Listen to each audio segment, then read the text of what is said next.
Assalamu alaikum wa rahmatullahi wa barakatuh. Okay, let me talk about the latest developments in Sudan. As everyone knows, the conflict is ongoing. Clashes are taking place without interruption. Hundreds of people have been killed, thousands of people have been internally displaced, and tens of thousands of people are without access to their basic needs. Now, as you will recall, I have suggested that the RSF attempted coup against the government in Sudan has been backed by, if not was initiated by, the UAE and Saudi Arabia, with the unofficial approval of Washington, Beijing, and Moscow, all of whom have close relationships with the UAE and with Saudi Arabia, and all of whom would see the logic and benefit to them of having Sudan fall securely under Khaliji dominion. Now, I have also posited that the United States, because they don't fully trust the UAE or Saudi Arabia these days, they hedged their approval for the coup by reserving the strategic option of simply plunging Sudan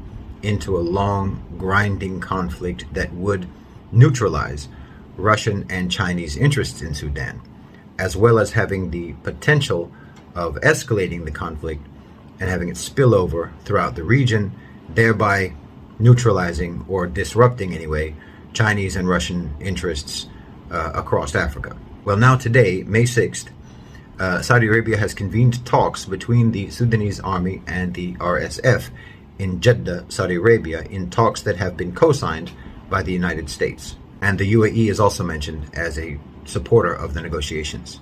This, I believe, confirms what I've been saying. The managers of this project in Sudan are the UAE and Saudi Arabia.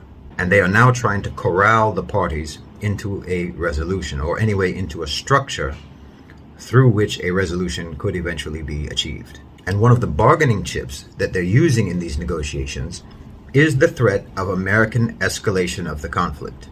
And that's why America's name is in the announcement about the talks. As I've mentioned before, there has been no international condemnation of the RSF, only condemnation of violence by both sides. No one has come out to say that it's wrong to try to overthrow the government, and no one has come out to say that the government has a right to put down a coup attempt. This again is quite revealing. What you would normally expect to see is for the international community to fully back the government, even militarily, to ensure that the coup plotters and the mutineers get neutralized. So the fact that the RSF has not yet been thrown under the bus by their backers indicates to me that there is a consensus among the stakeholders in Sudan that they would still like to see the RSF topple the government. Stakeholders in Sudan here being the UAE, Saudi Arabia, America, Russia, and China. Unfortunately, not the population.